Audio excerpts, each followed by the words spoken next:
Okay. हाँ जी, सभी को नमस्ते, राम राम। आप सभी का स्वागत है, इस्तकबाल खैर मकदम करता हूँ मैं इस प्लेटफॉर्म पे। हमारे 3 वीडियो आ चुके हैं इंटरनेशनल करंट अफेयर पे, थोड़ा सा पोर्शन बचा हुआ है, आज वो करेंगे और उसके बाद जो 3 वीडियो में पढ़ा है उसका एक फास्ट रिवीजन करेंगे ताकि आपको सारी चीज़ें याद आ जाए। जैसा कि मैंने पहले वीडियो में आपको कहा था कि आप 1 या 2 मैगजीन ले आएँ और उनका रिवीजन स्टार्ट कर दें। बहुत सारी मैगजीन मत पढ़ें, कोई मतलब नहीं है, एक मैगजीन पढ़ें और साथ में ये वीडियो सुन लें, इंटरनेशनल करंट अफेयर का मैक्सिमम पार्ट हो जाएगा। 2 मैगजीन मेरी नज़र में आई थी, एक तो मूमल है, मूमल का जो इंटरनेशनल पार्ट है वो काफ़ी आसान भाषा में लिखा हुआ है और एक जगह इकट्ठा लिखा हुआ है। दूसरा एक नाथ पब्लिकेशन की थी, उसमें इंडिया और वर्ल्ड को एक साथ लिखा गया है, ठीक है, उसको भी आप इस्तेमाल कर सकते हो। उसमें भी 1-2 जगह इंटरनेशनल करंट अफेयर को इकट्ठा करके लिखा गया है, आप दोनों का सहारा ले सकते हो। आप ये बातें सुन लीजिए, साथ में उनको पढ़ लीजिए, ठीक है, और उसके अलावा इंटरनेशनल करंट अफेयर का कहीं पढ़ने की जरूरत आपको नहीं है, ठीक है। हम इस सिलसिले को आगे बढ़ाते हैं। रिवीजन जो पिछले वाले वीडियो का था वो हम बाद में करेंगे, पहले जो बचे हुए टॉपिक है हम उनको कर लेते हैं, ठीक है। हमने यहाँ पे छोड़ा था world press freedom index 2023, reporters without border एक नाम की ऑर्गेनाइजेशन ये जारी करती है। ये बहुत इंपॉर्टेंट इसलिए है क्योंकि ये एनसीईआरटी के अंदर भी दी हुई है। दूसरी बात ये है कि हमारी रैंकिंग दिनों दिन लगातार नीचे गिरती जा रही है और इसमें अच्छे तरीके से कहा गया है। इसका रीज़न ये है कि बहुत सारे जो एलिट लोग हैं उन्होंने भारत की प्रेस पर कब्जा कर लिया है, ठीक है, और इस पर सोशल मीडिया में चर्चा होती रहती है। लेकिन हमें ज़रूरी चीज़ें यह याद रखनी है कि हमारी रैंक 161वीं है, लगातार गिर रही है और इसको जारी करता है रिपोर्टर्स विदाउट बॉर्डर और वर्ल्ड प्रेस फ्रीडम इंडेक्स 2023। बहुत इंपॉर्टेंट है, ध्यान रखना। बेरेनिस मिस्र में लाल सागर के समीप एक बंदरगाह है जहाँ से मतलब महात्मा बुद्ध की मूर्तियाँ मिली है, और लाल सागर जो मिस्र के नॉर्थ साइड के अंदर है ना, वहाँ से मिली है। और मैंने आपको बताया था कि बाबर अल मंदेब और ये जो हॉर्मुज की जल संधि है, इन सबको आप उस जगह पे याद रखना, काम आएगी आपके। आगे चलते हैं, तो याद रखना है बेरेनिस ये उस मिस्र के उत्तरी साइड में, ठीक है। इसके अंदर सारी चीज़ें इंपॉर्टेंट दी हुई है। पहली तो ये इंपॉर्टेंट है कि महाराष्ट्र के जो उप मुख्यमंत्री है देवेंद्र फडणवीस, इन्होंने छत्रपति शिवाजी की प्रतिमा का अनावरण किया मॉरिशस के अंदर। कहाँ पे किया? मॉरिशस के अंदर। और रूस ने चैट जीपीटी है ना, चैट जीपीटी, इसके लिए गीगा चैट बहुत ही इंपॉर्टेंट है क्योंकि चैट जीपीटी इन दिनों चर्चा में रहती है और उसके विरोध में प्रतिस्पर्धात्मक के तौर पर गीगा चैट को लॉन्च किया। किसको लॉन्च किया है? गीगा चैट को लॉन्च किया है। बहुत ही इंपॉर्टेंट है, ठीक है, याद रखना। गीगा चैट किसने किया है? रूस ने किया है, क्योंकि रूस हमेशा ये चाहता है कि जो आपकी ये पश्चिम की संस्थाएं हैं, पश्चिम के जितने टेक्नोलॉजिकल इंस्टीट्यूट है, इनके पैरेलल कुछ चीज़ खड़ी होनी चाहिए। तो चैट जीपीटी के कंपटीशन में इन्होंने गीगा चैट को लॉन्च किया है, ठीक है। ये दोनों बहुत ही इंपॉर्टेंट है। और दूसरा ये है कि जो चीन पाकिस्तान इकोनॉमिक कॉरिडोर है या चीन पाकिस्तान आर्थिक गलियारा है, उस गलियारे को अब अफगानिस्तान तक विस्तारित करने पर बात है ना, वो चीन और पाकिस्तान के बीच में उसकी सहमति होगी। और भारत अक्सर चीन पाकिस्तान के इस गलियारे पर आपत्ति जाहिर करता है, क्योंकि जो पाकिस्तान अधिकृत कश्मीर है उसको भारत अपना क्षेत्र बताता है, गिलगिट बाल्टिस्तान, और वहाँ पे चीन इस गलियारे का बहुत बड़ा हिस्सा निकलता है। तो याद रखना गीगा चैट किसका है? रूस का है, ठीक है। आगे चलते हैं। Global peace index, institute for economic and peace, एक संस्थान है इकोनॉमिक्स एंड पीस, इसने जारी किया है और बोलते हैं भारत का स्थान 126वां है। इतना इंपॉर्टेंट नहीं है, आप इतना ध्यान रखना कि ग्लोबल पीस इंडेक्स कौन जारी करता है? पीस से नाम ही मिलता है, इकोनॉमिक्स एंड पीस एक ऐसा इंस्टीट्यूट है जो इकोनॉमिक एंड पीस से संबंधित मामलों को देखता है, ग्लोबल पीस इंडेक्स जारी करता है। Very very important, global gender gap report. और ये मैंने आपको जब वर्ल्ड इकोनॉमिक फोरम पढ़ाया था ना, तब मैंने आपको बताया था कि वर्ल्ड इकोनॉमिक फोरम ऐसी ऐसी रिपोर्ट जारी करता है। तब ग्लोबल जेंडर गैप रिपोर्ट कौन जारी करता है? World economic forum. और कितने नंबर पर है? 127वें नंबर पर। कौन कौन सी रिपोर्ट जारी करता है global gender world economic forum? एक तो करता है fostering effective energy transition report, ठीक है। अब ये ऊपर वाला याद ना रहे तो नीचे वाला जरूर याद कर लेना, energy transition report, energy transition report, ठीक है, एनर्जी ट्रांजिशन रिपोर्ट। फ्यूचर में जॉब क्या रहेगी, फ्यूचर जॉब रिपोर्ट भी जारी करता है ये, बहुत इंपॉर्टेंट जॉब रिपोर्ट है ये, फ्यूचर जॉब रिपोर्ट, ठीक है। और वर्ल्ड इकोनॉमिक फोरम रिपोर्ट कौन सी जारी करता है, एक हमने पढ़ी थी ग्लोबल रिस्क, और मैंने बताया था आपको कि ये रिस्क अगले साल रहने वाली है, ग्लोबल रिस्क रिपोर्ट, ठीक है। ये इंपॉर्टेंट इसकी वो रिपोर्ट से आप ध्यान रखोगे। Global gender gap, global risk report और fostering effective energy transition index, ठीक है। वर्ल्ड इकोनॉमिक फोरम की रिपोर्ट है, हमने वर्ल्ड इकोनॉमिक फोरम के बारे में पढ़ लिया था, दावोस में इसका सम्मेलन होता रहता है हर साल, और ये ग्लोबल जेंडर गैप पे रिपोर्ट जारी करता है, एनर्जी ट्रांजिशन पे रिपोर्ट जारी करता है, फ्यूचर जॉब पे जारी करता है। एनर्जी पे एक रिपोर्ट और आती है, एनर्जी आउटलुक, वो इंटरनेशनल एनर्जी एजेंसी जारी करती है। अभी हम पढ़ेंगे इंटरनेशनल एनर्जी एजेंसी के बारे में, जिसने कहा है कि दुनिया की आधी लाइट है ना वो 2025 तक एशिया खपत करेगा, उसी वो एक जारी करता है एनर्जी आउटलुक नाम से, एनर्जी आउटलुक नाम से, एनर्जी आउटलुक नाम से। अब ये आउटलुक है ना कई रिपोर्ट में आता है, जैसे एक आता है वर्ल्ड इकोनॉमिक आउटलुक, वो आईएमएफ जारी करता है, एक आता है ये आपका एनर्जी आउटलुक आ गया, और एक आता है एनवायरमेंटल आउटलुक जो जारी करता है UNEP, United Nation environmental program. तो ये 3 आउटलुक की रिपोर्ट है जिसमें आउटलुक आता है, energy outlook, international energy agency, और आपकी वर्ल्ड इकोनॉमिक आउटलुक आईएमएफ, और ग्लोबल एनवायरमेंट आउटलुक यूनेप जारी करता है। सारी रिपोर्ट के बारे में, इंडेक्स के बारे में हम इस क्लास के लास्ट में बात करेंगे। मैंने आपको इसलिए बताया कि यहाँ पे ग्लोबल जेंडर गैप आ गई, और ये रिपोर्ट बहुत इंपॉर्टेंट है, क्योंकि जो अगर हम किसी समाज का ये चाहे कि विकास देखना चाहें तो हम देखेंगे कि पुरुष और महिला के बीच में अंतर कितना है, तो जो जेंडर गैप कितना बना हुआ है उसके अध्ययन करने के लिए ये इस रिपोर्ट का सारा बहुत बार लिया जाता है। तो याद रखना, वर्ल्ड इकोनॉमिक फोरम ये रिपोर्ट जारी करता है, 2 या 3 बार ये सिविल सर्विस में इस पे क्वेश्चन आ चुका है। इतना इंपॉर्टेंट नहीं है, लेकिन बात यह है कि पाकिस्तान और चीन के बीच में समझौता हो गया परमाणु ऊर्जा संयंत्रों के लिए, ये चश्मा नाम है इसका, ठीक है।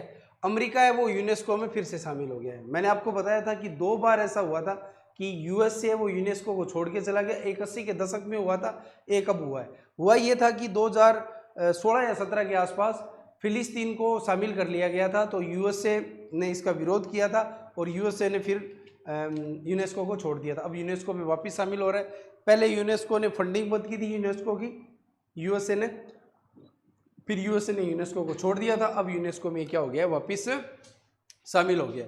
ये लिखा हुआ है ना, 1984 में बाहर होकर 2003 में पुनः शामिल हुआ था, ठीक है।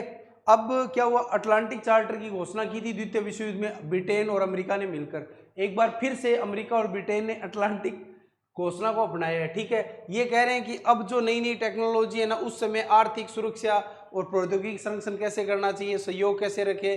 कुल मिला के बात यह है कि याद रखना, अटलांटिक घोषणा किसकी हुई है, अमेरिका और ब्रिटेन के बीच में हुई है। और मैंने आपको एक घोषणा और बताई थी, वाशिंगटन घोषणा। क्या बताई थी, वाशिंगटन घोषणा। वाशिंगटन घोषणा किससे संबंधित थी, वाशिंगटन घोषणा किससे संबंधित थी, वाशिंगटन घोषणा किससे संबंधित थी, USA and south Korea, USA and south Korea, कि हम उत्तर कोरिया जब हमला करेगा ना तो आपको हम सुरक्षा प्रदान करेंगे, आपको हम सुरक्षा प्रदान करेंगे, वो वाशिंगटन घोषणा थी। और मैंने उसके साथ साथ आपको एक मिसाइल डिफेंस सिस्टम भी बताया था, third thermal high altitude defence system, जो यूएसए का है, जिसने साउथ कोरिया को प्रदान कर रखी है। तो याद रखना, अटलांटिक घोषणा किसके बीच में है, अमेरिका और ब्रिटेन के बीच में। किसके बीच में, अमेरिका और ब्रिटेन के बीच में। राष्ट्रपति द्रौपदी मुर्मू सूरीनाम और सर्बिया यात्रा पे गई थी, इतनी कोई इंपॉर्टेंट नहीं है, ठीक है। प्रधानमंत्री नरेंद्र मोदी का यूएसए और मिस्र दौरा हुआ था। इसके अंदर बहुत 2-3 चीजें बहुत इंपॉर्टेंट है। एक तो है आईसीईटी की शुरुआत। मैंने क्या बताया था, स्टार्टिंग की वीडियो में हमने पढ़ा था, किस पे था ये, इमर्जिंग टेक्नोलॉजी, क्रिटिकल और इमर्जिंग टेक्नोलॉजी के ऊपर ये इनिशिएटिव है, initiative on critical and emerging technology. किसके बीच में, ये भारत और यूएसए के बीच में इसकी शुरुआत हो चुकी है। दूसरी बहुत इंपॉर्टेंट चीज है MQ-9B रिपर, एक प्रीडेटर ड्रोन है ना, उसके ऊपर समझौता हो गया है। और मैं आपको ये बता रहा हूं कि आप इसके ऊपर अभी आज या कल में खबर देखने वाले हो। ये MQ-9B रिपर जो ड्रोन है ना, इसके ऊपर आप खबर देखोगे कि भारत, क्योंकि जो बाइडेन भारत आ रहे हैं और भारत आने के बाद क्या ये प्रीडेटर ड्रोन भारत खरीदेगा या नहीं खरीदेगा, इसके ऊपर खबर आने वाली है। तो याद रखना कि जब यूएस से गए थे मोदी जी, और मोदी जी पहले वो भारतीय नेता है जिन्होंने संयुक्त सदन को 2 बार यूएसए में संबोधित किया है। तो ध्यान रखना, ICET initiative on critical and emerging technology और प्रीडेटर ड्रोन खरीद समझौता हुआ था। ठीक है, कुछ ऐसी चीजें मोदी जी ने कहा हम ऐसे ऐसे चीजें कर सकते हैं, ये इतनी इंपॉर्टेंट नहीं है लेकिन वो दो बहुत इंपॉर्टेंट है। ICET initiative on critical and emerging technology, और दूसरा है MQ-9 रिपर प्रीडेटर ड्रोन। मिस्र में गए, और क्या हुआ, जब फतेह अल सीसी भारत आए थे 26 जनवरी के टाइम पे, तब भारत इकाई की स्थापना हुई थी मिस्र में। उस इकाई की मीटिंग में इन्होंने, मोदी जी ने क्या लिया था भाग। कब स्थापित हुई थी, जब फतेह अल सीसी भारत आए थे। प्रधानमंत्री यहाँ की ऐतिहासिक अल हकीम मस्जिद में गए, अल हकीम मस्जिद में गए थे। ठीक है, पूछा जा सकता है अल हकीम मस्जिद कहाँ पे है, अल हकीम मस्जिद कहाँ पे है, अल हकीम मस्जिद कहाँ पे है, मिस्र में है, और मोदी जी यहाँ पे गए थे, इसमें गए थे, अल हकीम मस्जिद में गए थे। कहाँ पे गए थे, अल हकीम मस्जिद में गए थे, भारत इकाई। ठीक है, आगे चलते हैं। इसी के साथ मोदी जी यूनान की भी यात्रा पर गए थे, और यूनान की यात्रा पर इससे पहले शायद 1983 में इंदिरा गांधी जी गई थी। उसके बाद जाने वाले प्रधानमंत्री नरेंद्र मोदी है। और यूनान के साथ हमारे समझौते ये था कि 2 या 3 पोर्ट है, उनके साथ उनको भारत यूज करना चाहता है। सामरिक दृष्टि से, व्यापारिक दृष्टि से वो बहुत उपयोगी है। और यूनान क्या है ना कि उस वहाँ की जो सामरिक जुगलबंदी है वहाँ पे हमारे लिए एक इम्पोर्टेंट पार्टनर हो सकता है। तो यूनान की यात्रा पर भी मोदी जी गए थे। ऊर्जा संक्रमण सूचकांक विश्व आर्थिक मंच द्वारा जारी होता है, अभी अभी मैंने आपको बताया था। ठीक है, fostering effective energy transition index पूरा नाम होता है उसका, लेकिन आप इतना याद रखना, ऊर्जा संक्रमण सूचकांक कौन जारी करता है, विश्व आर्थिक मंच। तो विश्व आर्थिक मंच कौन कौन से जारी करता है, ग्लोबल जेंडर गैप जारी करता है। ठीक है, ये एनर्जी इंडेक्स जारी करता है, फ्यूचर जॉब क्या करता है, जारी करता है, फ्यूचर जॉब जारी करता है। याद रखना, बहुत इंपॉर्टेंट है। इसमें इंपॉर्टेंट क्या चीज है, ये इंपॉर्टेंट है। एक तो औरंगजेब लेन का नाम क्या कर दिया गया है, डॉक्टर APJ अब्दुल कलाम कर दिया गया है। जो बाइडेन को फेबर टू फेवर लिमिटेड द्वारा प्रकाशित द 10 प्रिंसिपल ऑफ उपनिषद का प्रथम संस्करण की प्रति भेंट की थी, किसने की थी, नरेंद्र मोदी जी ने की थी। प्रधानमंत्री की फ्रांस और UAE यात्रा, इसकी फ्रांस की मैं यात्रा की बात कर सकता, मैंने कर ली थी, और UAE यात्रा की भी मैंने बात कर ली थी। वापिस रिविजन कर लेते हैं। इमैनुअल मैक्रो फ्रांस के, मैंने कहा था ये याद रखना है, फ्रांस के इमैनुअल मैक्रो है, जर्मनी के ओल्फ सोल्ज है, ब्रिटेन के ऋषि सुनक है, और मिलोनी है वो कहाँ के है, इटली के। ये चारों नाम जरूर याद रखना, क्योंकि यूरोप के ये 4 देश अक्सर चर्चा में रहते हैं। तो उनके जो शासनाध्यक्ष है उनके बारे में हमें जानना जरूरी है। ठीक है, और वहाँ पे बास्टिल डे परेड हुई थी, उस परेड के अंदर मोदी जी ने भाग लिया था। मोदी जी ने क्या क्या चीज़ें गिफ्ट की थी इतना इंपॉर्टेंट नहीं है। ठीक है, लेकिन एक इंपॉर्टेंट है, grand cross of the legion of honour. ये अवार्ड फ्रांस का सर्वोच्च पुरस्कार है, और किसको दिया गया था, मोदी जी को दिया गया था, grand cross of the legion of honour. अब क्या है, ऐसे ऐसे अवार्ड बहुत सारे मोदी जी को दिए गए। पपुआ न्यू गिनी गए थे, तब भी एक अवार्ड दिया गया था। एक शायद फिजी ने दिया था, उसी वहाँ पे जो प्रशांत महासागर में जो छोटे द्वीप है ना वहाँ पे। एक ऑर्डर ऑफ द नाइल मिस्र ने दिया था, एक यूनान ने दिया था। तो ऐसे बहुत सारे पुरस्कार हो जाते हैं, उनको एक साथ याद करना तो मुश्किल होता है। तो मैंने कहा एक याद रखना, order of the Nile, order of the Nile मतलब मिस्र की जो नील नदी है ना उसके नाम पे है। तो ये तो बहुत आसान सा है कि याद हो गया। दूसरा याद कर लेना, लीजन, लीजन किसका, फ्रांस का, लीजन किसका है, फ्रांस का है। बहुत सारे वर्ड है वो आपको याद नहीं रहेंगे, एक दो याद कर लेना, क्योंकि वो बार बार सामने आते तो दिमाग में ये रहता है ये याद करने या नहीं करने। ठीक है, तो ऑर्डर ऑफ द नाइल एक तो याद कर लो, ताकि कोई फैक्ट इधर उधर कट करना हो तो आसानी से याद रह जाए। और ऑर्डर ऑफ द ये grand cross of the legion of the honour, तो लीजन कहाँ का है, फ्रांस का, ऐसे करके याद कर लेना इसको। क्या क्या समझौते हुए, स्कॉर्पियन पनडुब्बी हुआ, इंडियन ऑयल हुआ, कोई मतलब टोटल कंपनी है, ठीक है, उसके बीच में फ्रांस की टोटल कंपनी है। ये बहुत इंपॉर्टेंट कंपनी इसलिए क्योंकि ये एनर्जी के ऊपर काम करती है और अडानी कंपनी के अंदर भी इसने कुछ इन्वेस्टमेंट किया था। ठीक है, भारतीय यूपीआई को फ्रांस में लॉन्च कर दिया। आजकल जहाँ भी जाते हैं मोदी जी वहाँ पे यूपीआई को लॉन्च कर देते हैं। अबू धाबी पहुँचे और संयुक्त अरब अमीरात, ये 5वीं यात्रा थी इनकी 2014 से अब तक। ठीक है, और अबू धाबी के अंदर मैंने एक इंपॉर्टेंट फैक्ट बताया था, Asian investment infrastructure development bank है ना, उसका पहला इंटरनेशनल सेंटर खोल दिया है, ये मैंने बताया था। और इसके अंदर चीन है ना, वो पहला बड़ा शेयर होल्डर है। दूसरा कौन है? भारत है। हालांकि ये इनिशिएटिव चीन का शुरू किया हुआ था, लेकिन भारत भी इसमें बड़ा पार्टनर है और अबू धाबी में इसका पहला इंटरनेशनल सेंटर खोल दिया गया है। श्रीलंका राष्ट्रपति रानिल विक्रमसिंघे यहाँ पे आए थे। ठीक है, अमेरिका ने भारत को 105वीं 5 कलाकृति पुराने जो कोई धार्मिक विषय से संबंधित या सांस्कृतिक विषय से संबंधित जो चीज़ें थी उनको भारत को सौंप दिया है। ठीक है, एज फार एज ये कोई ज़्यादा इंपॉर्टेंट नहीं है, लेकिन आप थोड़ा याद रखो, ये भी कोई इंपॉर्टेंट नहीं है, आप स्लाइड में देख लेना, ये भी इंपॉर्टेंट नहीं है। लेकिन ये याद रखना कि आसियान के अंदर अब जो शामिल देश हैं उनमें तिमोर लिस्ते शामिल हो गया है, इसीलिए टोटल देशों की संख्या कितनी हो गई है? 11 हो गई है। कितनी हो गई है? 11। 5 तो वही है जो भारत के एकदम पूर्वी साइड के अंदर है, Myanmar, Thailand, Laos, Vietnam, Cambodia. फिर नीचे 2 देश है, इंडोनेशिया और मलेशिया। एक और देश है उनके बीच में, सिंगापुर। 8 देश हो गए, एक ब्रूनेई हो गया, एक फिलीपींस हो गया, और फिर आ गया तिमोर लिस्ते। 31वां नाटो में शामिल देश कौन सा है? फिनलैंड है। कौन सा है? फिनलैंड है। और एससीओ के अंदर 9वां शामिल देश कौन सा है? ईरान है। ब्रिक्स के अंदर शामिल 6 देश कौन कौन से है? अर्जेंटीना है और मिस्र है, इथोपिया है, संयुक्त अरब अमीरात है, सऊदी अरब है और ईरान है। ईरान 2 जगह शामिल हुआ है, ब्रिक्स में भी शामिल हुआ है और किस में शामिल हुआ है? आपके ब्रिक्स के अलावा किस में शामिल हुआ है?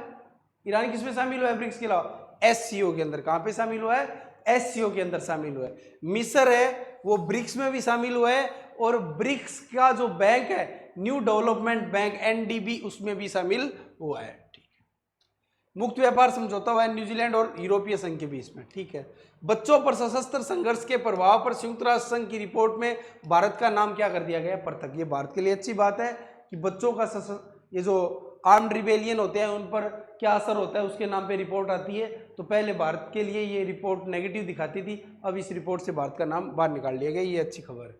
मिकांग गंगा सहयोग व्यापारिक परिषद, मिकांग नदी है जो इन 5 देशों के बीच में बहती है, ये जो अपने Myanmar, Thailand, Laos, Cambodia, Vietnam है ना वहाँ पे।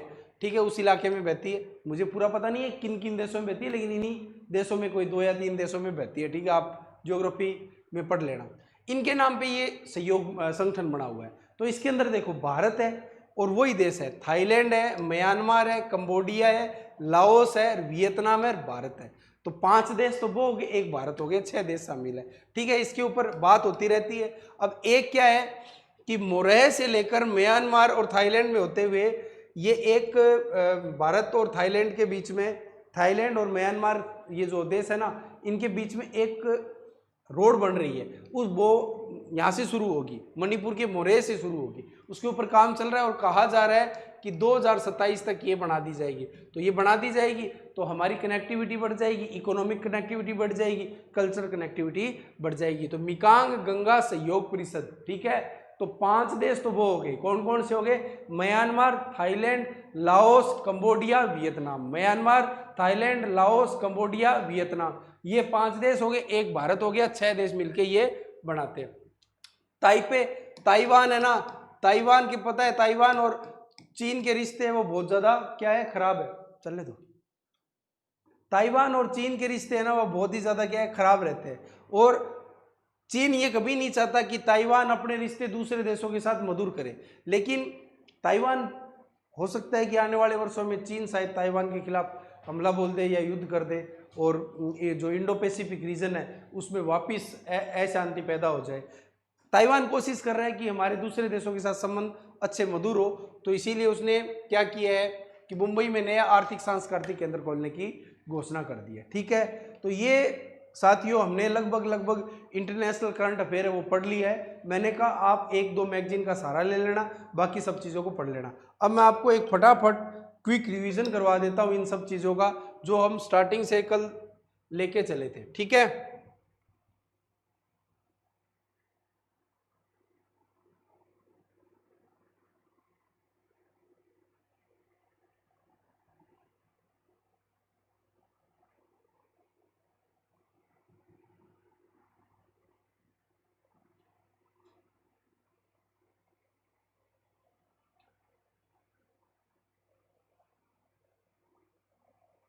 हाँ। ऑपरेशन दोस्त किस किस के बीच में चला था? ऑपरेशन दोस्त किस किस के बीच में चला था आपको पता ही है। तुर्की में भूकंप आया था तो भारत ने सहायता पहुंचाई थी, इसका नाम दिया था ऑपरेशन दोस्त। तुर्की का नया नाम क्या पड़ गया है? तुर्की ए पड़ गया है। ठीक है, रिसेप तैयब अर्दोगान यहाँ के राष्ट्रपति है, दोबारा चुनाव जीत गए, मैंने आपको बता दिया। तुर्की की स्थिति यूरोप और एशिया के बीच में, सी ऑफ मार्मरा है, बास्पोरस जल संधि आती है, ऊपर आपका ब्लैक सी आता है और नीचे भूमध्य सागर आता है। डेडनी जल संधि से सी ऑफ मार्मरा है, भूमध्य सागर जुड़ता है। तो दो जल संधि है, डेडनीज और आपका ये बास्पोरस जल संधि, बहुत इंपॉर्टेंट है। उसके अलावा कुछ ऑपरेशन के और अभियान थे, जैसे वंदे भारत मिशन है, ऑपरेशन समुद्र सेतु है, ये कोरोना में भारतीयों को लाने के लिए चलाए गए थे। ऑपरेशन गंगा चलाया गया था, युद्धग्रस्त यूक्रेन में फंसे भारतीय छात्रों को वापस लाने के लिए ये अभियान है चलाया गया था। ठीक है, एक अभियान और था, ऑपरेशन कावेरी नाम से कुछ था, मुझे पूरा कंफर्म नहीं हो रहा है।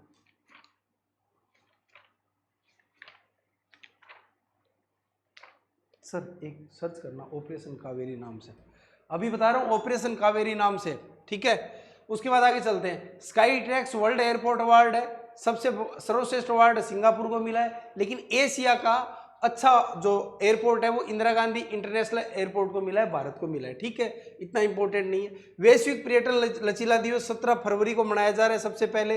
इसके अलावा यूएनओ ने 30 मार्च को शून्य कचरा दिवस बनाया। Millet year, international millet year 2023 घोषित हुआ है। भारत और जापान के बीच में 2023 को पर्यटन ईयर मनाया जा रहा है। हिमालय को माउंट फूजी से जोड़ना, connecting to Himalaya to mount Fuji. ठीक है, उनको जोड़ने का जो ईयर है 2023 है, भारत और जापान के बीच में। ठीक है, भारत और जापान के बीच में वैश्विक पर्यटन लचीलापन दिवस है, 17 फरवरी को मनाया जा रहा है। याद रखना 30 मार्च को शून्य कचरा मनाया जा रहा है, 15 मार्च को इस्लामिक फोबिया के खिलाफ दिवस मनाया जा रहा है, सूडान। ठीक है, हाँ, ऑपरेशन कावेरी जो है ना, याद रखना ये भी इंपॉर्टेंट है। अभी अभी सूडान के अंदर क्राइसिस हुआ था, वहां से अपने जो भारतीयों को बाहर निकाला गया था उसको बोला गया था ऑपरेशन कावेरी, बहुत इंपॉर्टेंट है। और मैंने बताया था कि सूडान के अंदर भारतीय शांति सैनिक महिलाओं की अभय क्षेत्र के अंदर तैनात है, और एक मोहन सुब्रमण्यम है जिनको उनका कमांडर नियुक्त किया गया, वो हमने स्लाइड में पढ़ा भी था। तो याद रखना सूडान चर्चा में रहता है। सूडान में दो संगठन है, एक तो वहां का पैरामिलिट्री फोर्स है और एक वहां की सेना है, उनके बीच में तनाव चल रहा है। और साथ में याद रखना बहुत इंपॉर्टेंट है, वैगनार ग्रुप। वैगनार ग्रुप ये रूस का ग्रुप है, ये अफ्रीका में अपनी इलीगल एक्टिविटी के द्वारा वहां के खनिजों का दोहन करता है और वहां की राजनीतिक गतिविधियों को कंट्रोल करने की कोशिश करता है। वैगनार ग्रुप बहुत इंपॉर्टेंट है। वैगनार ग्रुप किसका है? रूस का है। ठीक है, रूस का है। और अभी अभी इसका एक जो हेड था उसने कुछ पुतिन के खिलाफ विद्रोह कर दिया था, पुतिन साहब ने उनको लटका दिया था, क्योंकि पुतिन साहब विरोध प्रदर्शन बिल्कुल बर्दाश्त नहीं करते। तो याद रखना वैश्विक पर्यटन लचीला दिवस 17 फरवरी, 30 मार्च को शून्य कचरा दिवस, 15 मार्च को इस्लामी फोबिया के खिलाफ दिवस, 2023 को मिलेट ईयर घोषित किया है। 2023 को भारत और जापान ने अपने हिसाब से पर्यटन वर्ष घोषित किया है, माउंट फूजी को हिमालय से जोड़ने के लिए। ठीक है, आगे चलते हैं। ये मैंने आपको बताया था, मैप था, याद रखना, नॉर्वे, स्वीडन, फिनलैंड के बीच में ये नॉर्वे सागर है, ये नॉर्थ सी है, ये बोथनिया की खाड़ी है, ये बाल्टिक सी है। ठीक है, आगे चलो। International north south transport corridor कहाँ से शुरू होता है? सेंट पीटर्सबर्ग से शुरू होकर अपने भारत के बंबई तक आता है। ठीक है, इसके दो मार्ग थे, एक सेंट्रल मार्ग था, एक ईस्टर्न मार्ग है, एक वेस्टर्न मार्ग है, मैंने तीनों आपको बता दिए थे। और अजरबैजान के एक शहर और ईरान के एक शहर के बीच में रेलवे लाइन का भी समझौता हुआ है, अस्तर नाम था उसका। न्यू स्टार्ट संधि, start strategic arms reduction treaty, जो कि यूएसए और अमेरिका यूएसए और रूस के बीच में थी हथियारों को कम करने के लिए, इससे रूस है वो बाहर हो गया। इससे पहले जो संधि होती थी वो होती थी स्ट्रेटेजिक आर्म लिमिटेशन टॉक थी। पहले साल्ट थी, उसके बाद क्या थी, स्टार्ट थी। तो ये तो सिर्फ टॉक थी, ये क्या थी, ट्रीटी थी। और स्टार्ट हुई, फिर न्यू स्टार्ट हुई, लेकिन अब ये जो यूक्रेन वाला पंगा चला उसके बाद है ना रूस इससे क्या चला गया है बाहर। सिंगापुर के पे नाउ के साथ हमारा समझौता गया। अब हम सिंगापुर जाके भी अपने फोन पे से पैसे के रिचार्ज कर सकते हैं, हमने बता दिया था। Financial action task force G7 का बनाया हुआ है। ये अवैध जो गतिविधियां होती है, आतंकवादी गतिविधियां होती है, मनी लॉन्ड्रिंग पर एक्टिविटी रखते हैं। रूस को निलंबित कर दिया गया है और पाकिस्तान को ग्रे लिस्ट से बाहर रख दिया गया। कई दिनों तक पाकिस्तान पे मॉनिटरिंग चल रही थी, उसको ग्रे लिस्ट में रखा था, लेकिन अब ग्रे लिस्ट से बाहर निकाल दिया गया। अंतर्राष्ट्रीय सौर गठबंधन COP21 में भारत और फ्रांस ने मिलकर बनाया था। अब बहुत सारे देश इसमें शामिल हो रहे हैं। मुख्यालय इसका कहाँ पे है, गुरुग्राम में, ये हमने पढ़ लिया था। संयुक्त राष्ट्र शांति मिशन, ठीक है, सूडान में चलाया है, अबई क्षेत्र में हमने बात कर ली। और यहाँ से लाने वाले लोगों के लिए कौन सा अभियान चलाया था, ऑपरेशन कावेरी। केविन मैकार्थी है, अमेरिकी प्रतिनिधि सभा के अध्यक्ष चुन लिए गए हैं, हमने पढ़ लिया था। आगे चलते हैं। लुइस इनसिबो लुला दा सिल्वा कहाँ के आदमी है, फ्रांस के नए राष्ट्रपति है। मैंने कहा था आप ऐसे याद रखना, जैसे ओल्फ सोल्ज है, कहाँ के है, जर्मनी के चांसलर है। ऋषि सुनक तो आपने सुना ही होगा, एशियाई मूल के पहले ब्रिटेन के प्रधानमंत्री है।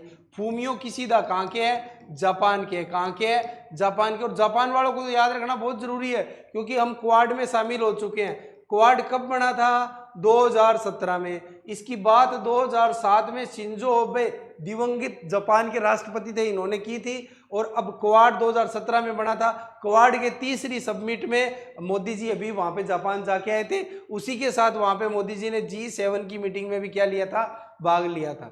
हम बात करने वाले हैं। और फिर वो वहां से जाके वो ऑस्ट्रेलिया गए थे और फिपिक में उन्होंने भाग लिया था। फिपिक जो फोरम ऑफ जो ये है इंडियो जो पैसिफिक ओशियन के अंदर जो छोटे आइलैंड कंट्री है ना, उनके लिए वो बना हुआ है। फिपिक 2014 में फिपिक बना था, उसकी तीसरी मीटिंग के अंदर मोदी जी गए थे और फिजी ने मोदी जी को वहां के सर्वोच्च सम्मान से भी सम्मानित किया था। क्रोएशिया यूरो मुद्रा को अपनाने वाला नया देश बन गया 20वां। और फिनलैंड 31वां देश बन गया है जो नाटो में शामिल हुआ है, नाटो में। ठीक है, आगे चलते हैं। जलवायु परिवर्तन सम्मेलन हुआ 28वां होगा, कहाँ होगा, 28वां दुबई में होगा। 27वां का हुआ मिस्र के शर्म अल शेख में। मैंने कहा COP 28 और CMP 18 एक ही बात है, ठीक है। अब क्या है कि एक जलवायु परिवर्तन पे इंडेक्स है, जलवायु परिवर्तन सूचकांक जर्मन वॉच जारी करता है। इसको कौन जारी करता है, जर्मन वॉच जारी करता है। Living planet index, living planet एक रिपोर्ट आती है, लिविंग प्लेनेट, वो जारी करता है WWF, वर्ल्ड वाइड फंड, याद रखना WWF, living planet, living planet. और एक global environment outlook, global environment outlook, global environment outlook, global environment outlook UNEP जारी करता है। कौन जारी करता है, UNEP, United Nation environmental program, United Nation environmental program UNEP जारी करता है ग्लोबल एनवायरनमेंट आउटलुक। और लिविंग प्लेनेट कौन जारी करता है, WWF। और ये जो जलवायु परिवर्तन के ऊपर एक रिपोर्ट जारी करता है, कौन करता है, जर्मन वॉच। कौन जारी करता है, जर्मन वॉच। कौन जारी करता है, German watch. Chris Hopkins New Zealand के नए होप है। ग्लोबल फायरवाई रिपोर्ट में भारत को चौथी सबसे शक्तिशाली देश बनाया गया है, ठीक है। ऐसी चारणीय नासा के चीफ टेक्नोलॉजिस्ट नियुक्त हुए। एक आदमी अनिल है, अनिल मेनन नाम है उनका, जो क्या हुआ है, नासा के भविष्य के अंतरिक्ष यात्री के तौर पर नियुक्त हुए हैं, ठीक है।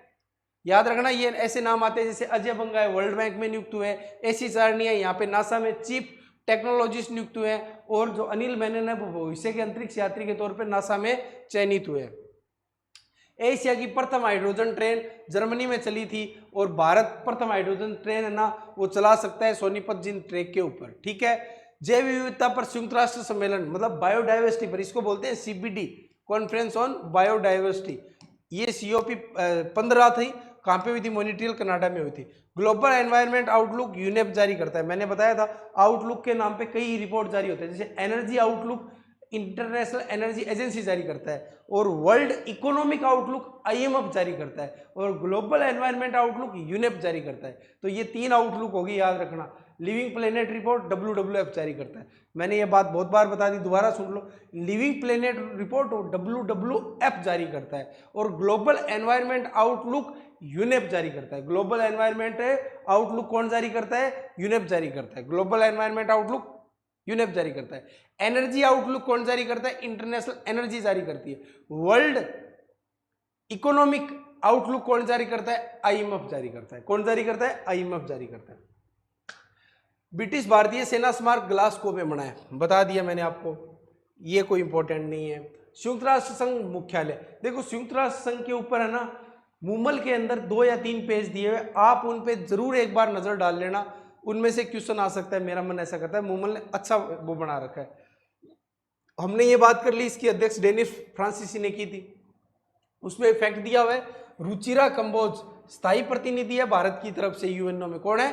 रुचिरा कंबोज। कौन है? रुचिरा कंबोज, बहुत ही इंपॉर्टेंट है। रुचिरा कंबोज, क्या नाम है? रुचिरा कंबोज। रुचिरा कंबोज। परमेश्वर अय्यर, परमेश्वर अय्यर एग्जीक्यूटिव डायरेक्टर है। परमेश्वर अय्यर क्या है? एग्जीक्यूटिव डायरेक्टर है। परमेश्वर अय्यर क्या है? एग्जीक्यूटिव डायरेक्टर है। कहां पे है? आपके यूएनओ के अंदर है। IMF में डॉक्टर कृष्ण मूर्ति सुब्रमण्यम है। IMF में कौन है? डॉक्टर कृष्णा मूर्ति सुब्रमण्यम। कहां पे है? IMF में है। कहां पे है? IMF में है। कहां पे है? IMF में। IMF में कौन है? डॉक्टर कृष्णा मूर्ति सुब्रमण्यम। तो परमेश्वर अय्यर और रुचिरा कंबोज, परमेश्वर अय्यर और रुचिरा कंबोज, ये तो है यूएनओ में। कहां पे है? यूएनओ में। तो एग्जीक्यूटिव डायरेक्टर है परमेश्वर अय्यर, कहां पे? यूएनओ में। कहां पे? यूएनओ में। और रुचिरा कंबोज क्या है? स्थायी प्रतिनिधि है। कहां पे है? यूएनओ में। और डॉक्टर कृष्णमूर्ति सुब्रमण्यम IMF में है। कहां पे है? IMF में। आप उस मूमल वाली मैगजीन है, उसमें ये एक जगह दिए हुए, आप देख लेना। इसी तरह देखिए कि विमल एन पटेल अंतरराष्ट्रीय विधि आयोग में चुने गए। विमल एन पटेल अंतरराष्ट्रीय विधि आयोग में चुने गए। और जो इंटरनेशनल खगोलीय संघ है, अंतरराष्ट्रीय खगोलीय संघ है, उसमें दोरजी आंगचुक चुने गए। ये 5 या 6 नाम है, आप बार बार सुनिए इनको। दोरजी आंगचुक, दोरजी आंगचुक है ना, वो अंतरराष्ट्रीय खगोलीय संघ के अंदर चुने गए हैं। ठीक है। विमल एन पटेल है, वो अंतरराष्ट्रीय विधि आयोग में चुने गए हैं। परवीन सिन्हा है, वो एशिया के प्रतिनिधि बने। कहां पे बने? इंटरपोल में बने। कहां पे बने? इंटरपोल में। भारत के प्रतिनिधि ना होके एशिया के भी प्रतिनिधि है। परवीन जी सिन्हा इंटरपोल में। परवीन जी सिन्हा, परवीन जी सिन्हा, परवीन जी सिन्हा। रुचिरा कंबोज भारत के स्थायी प्रतिनिधि है यूएनओ के अंदर। परमेश्वर अय्यर एग्जीक्यूटिव डायरेक्टर है यूएनओ के अंदर। डॉक्टर कृष्णमूर्ति सुब्रमण्यम IMF में है। विमल एन पटेल है, वो अंतरराष्ट्रीय विधि आयोग में। और खगोलीय संघ में है आंगचुक, अंतरराष्ट्रीय खगोलीय संघ कौन है? दोरजी आंगचुक। और परवीन सिन्हा कहां पे है? इंटरपोल में एशिया की प्रतिनिधि है। कहां पे है? एशिया की प्रतिनिधि। तो दोबारा बताओ, विमल एन पटेल अंतरराष्ट्रीय विधि आयोग में है, दोरजी आंगचुक अंतरराष्ट्रीय खगोलीय संघ के अंदर है, परवीन सिन्हा एशिया के प्रतिनिधि है इंटरपोल के अंदर, और रुचिरा कंबोज क्या है? भारत की स्थायी प्रतिनिधि है यूएनओ के अंदर। ठीक है। परमेश्वर अय्यर एग्जीक्यूटिव डायरेक्टर है, और डॉक्टर कृष्णमूर्ति सुब्रमण्यम है, वो IMF में। कहां पे है? IMF में। कहां पे है? IMF में। SCO के बारे में बता दिया। 9वां सदस्य कौन सा है? ईरान है। 8 सदस्य पहले से थे। ठीक है। उसके बाद में ये 9वां सदस्य आ गया है ईरान। ईरान और किस में शामिल हुआ है? ईरान ब्रिक्स में भी शामिल हुआ है। और ईरान ब्रिक्स में शामिल हुआ है, पता है ना। मिस्र किस में शामिल हुआ है? ब्रिक्स में भी शामिल हुआ है। और ब्रिक्स के बैंक न्यू डेवलपमेंट बैंक में भी क्या हुआ है? शामिल हुआ है। Global partnership on artificial intelligence, Bharat इसकी अध्यक्षता कर रहा है, और भारत के केंद्रीय इलेक्ट्रॉनिक और सूचना प्रौद्योगिकी राज्य मंत्री राजीव चंद्रशेखर इसकी क्या कर रहे हैं? अध्यक्षता कर रहे हैं। संसदीय अध्यक्ष शिखर सम्मेलन हुआ था जकार्ता इंडोनेशिया में। यहाँ के लोकसभा अध्यक्ष ओम बिरला ने वहां पे भाग लिया था। कॉन्फ्रेंस ऑफ पार्टी किसके लिए होती है? साइट्स के लिए भी 19वां। साइट्स क्या है? साइट्स क्या? Convention of international trading of endangered species of flora and fauna, वनस्पति के लिए भी है ये, और जंतुओं के लिए भी है। ठीक है। आगे चलते हैं। एंटोनियो गुटेरेस संयुक्त राष्ट्र संघ के महासचिव है। भारत आए मिशन लाइफ। मिशन लाइफ क्या है? पर्यावरण संरक्षण की दिशा में भारत द्वारा शुरू किया हुआ जन आंदोलन है। याद रखना, बहुत इंपॉर्टेंट। मिशन लाइफ, क्या है मिशन लाइफ? पर्यावरण के लिए भारत के द्वारा शुरू किया गया जन आंदोलन है। क्या है? जन आंदोलन है। क्या है? जन आंदोलन है। क्या है? जन आंदोलन। किसका? भारत का। किसके लिए? पर्यावरण संरक्षण के लिए जन आंदोलन है, मिशन लाइफ। इसका लोगो जारी किया, गुजरात में आए थे तब एंटोनियो गुटेरेस, ठीक है। ऋषि सुनक ब्रिटेन के प्रधानमंत्री है, एशियाई मूल के हैं और 57 में प्रधानमंत्री बने, लिज ट्रस की स्थान ले लिया, ठीक है। कोई इंपॉर्टेंट है, वैसे ये वाला इंपॉर्टेंट नहीं है, ठीक है। ऋषि सुनक जरूर याद रखना। ये यूरोप के 4 देश है ना, ब्रिटेन, फ्रांस, इटली और जर्मनी। जर्मनी के ओल्फ सोल्ज है और आपके ओल्फ सोल्ज जर्मनी के हो गए, ब्रिटेन के ऋषि सुनक हो गए, फ्रांस के एमनुएल मैक्रों हो गए और इटली की वो क्या नाम आता है उसका, अभी देखेंगे, एक महिला है, पूरा नाम याद नहीं आ रहा मुझे, ठीक है। चलो आगे चलते हैं। शेख हसीना बांग्लादेश की है और वो मैत्री पाइपलाइन चल रही है भारत और बांग्लादेश के बीच में। नुवालीगढ़ रिफाइनरी से आएगा और भारत में 6 किलोमीटर चलेगी, उसके बाद बांग्लादेश में चली जाएगी, ठीक है। मैत्री छात्रवृत्ति किस किस के बीच में शुरू हुई है? भारत और ऑस्ट्रेलिया के बीच में। मैत्री ऑडिटोरियम भारत और श्रीलंका के बीच में। आरोग्य मैत्री, जो भारत ने ग्लोबल साउथ सम्मेलन लिया था उसमें आरोग्य मैत्री शुरू की थी कि विकासशील देशों में चिकित्सीय सहायता हम पहुंचाएंगे, उसको आरोग्य मैत्री है। तो मैंने मैत्री के ऊपर 4 चीजें बताई थी। मैत्री छात्रवृत्ति भारत और ऑस्ट्रेलिया, मैत्री ऊर्जा पाइपलाइन भारत और बांग्लादेश, मैत्री ऑडिटोरियम भारत और श्रीलंका और आरोग्य मैत्री है दवाई पहुंचाना विकासशील देशों में भारत के द्वारा। होम्योपैथी का राष्ट्रीय सम्मेलन आयोजित हुआ था दुबई में। आगे चलते हैं। 2+2 डायलॉग। 2+2 डायलॉग भारत 4 देशों के साथ करता है। भारत खुद हो गया एक तो, और 3 क्वाड वाले हो गए, जापान हो गया, यूएसए हो गया, ऑस्ट्रेलिया हो गया, ठीक है। 4 देश तो ये हो गए और 5वां देश कौन सा हो गया? रूस। तो 5 देश हो गए। तो भारत कितने देशों से बात करेगा? 4 देशों से। कौन कौन से? जापान से बात करेगा, यूएसए से बात करेगा, ऑस्ट्रेलिया से बात करेगा और रूस से बात करेगा।